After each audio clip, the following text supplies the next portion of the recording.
Hello दीदी बहनी चाची माई लोगे, आप लोग के बीच एक बहुत ही प्यारा भजन तुलसी लेके आया है। कैसा लगा कमेंट बॉक्स में ज़रूर बताइए। वीडियो का फुल वॉच में सुनिए और चैनल का सब्सक्राइब करें ना भूलिए। धन्यवाद। नमस्ते भैया भाभी दीदी बहनी, मैं आप सबके बीच एक भजन गीत लेकर आई हूँ। अगर अच्छा लगेगा तो लाइक सब्सक्राइब जरूर करिए, कमेंट बताइए गीत कैसा लगा। आप सब प्यार दुलार आशीर्वाद देते रहिए। कहाँ से हम दोनों बहनें बहुत मेहनत करें भैया लोग हैं। सीता कार्तिक नहावे सवेरे उठी के, सीता कार्तिक नहावे सवेरे उठी के, सीता कार्तिक नहावे सवेरे उठी के। राम की नगरी में गंगा बहतू है, राम जी की नगरी में गंगा बहतू है। सीता करय स्नान सवेरे उठी गे, सीता करय स्नान सवेरे उठी गे, सीता कार्तिक नहाने सवेरे उठी गे, सीता कार्तिक नहाने सवेरे उठी गे, सीता कार्तिक नहान। राम जी के नगर घर में तुलसा के पेड़वा, राम जी के घर में तुलसा के पेड़वा।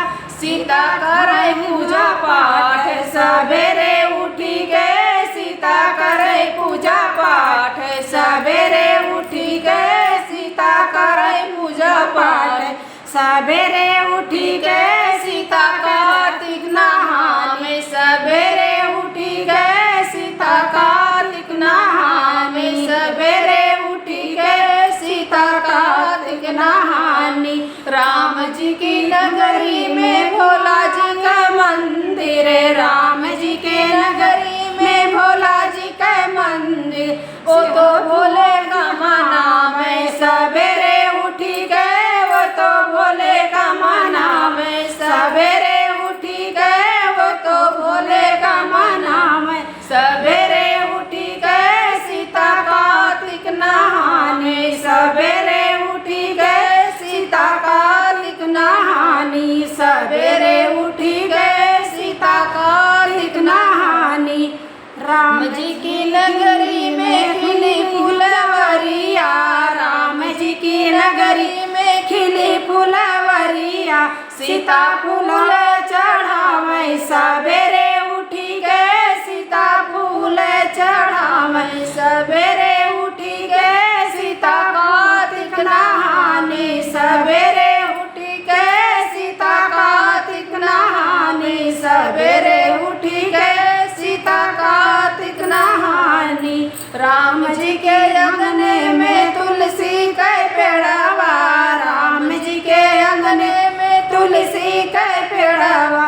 वो तो दीपक जलावे सवेरे उठी गए, वो तो दीपक जलावे सवेरे उठी गए, सीता कार्तिक नहाने सवेरे उठी गए, सीता कार्तिक नहानी सवेरे उठी गए, सीता कार्तिक नहानी।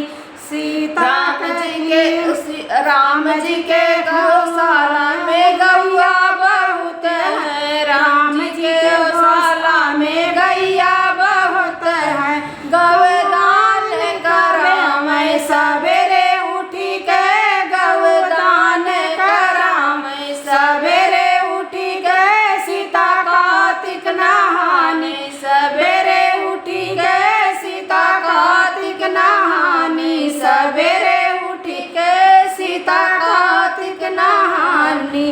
राम जी के अंगने कौशल्या माता, राम जी के अंगने कौशल्या माता। सीता चरण दबावे सवेरे उठी गए, सीता चरण दबावे सवेरे उठी गए, सीता कार्तिक नहानी सवेरे उठी गए, सीता कार्तिक नहानी सवेरे उठी गए, सीता कार्तिक नहानी। ओ तो तुलसा मनावे सवेरे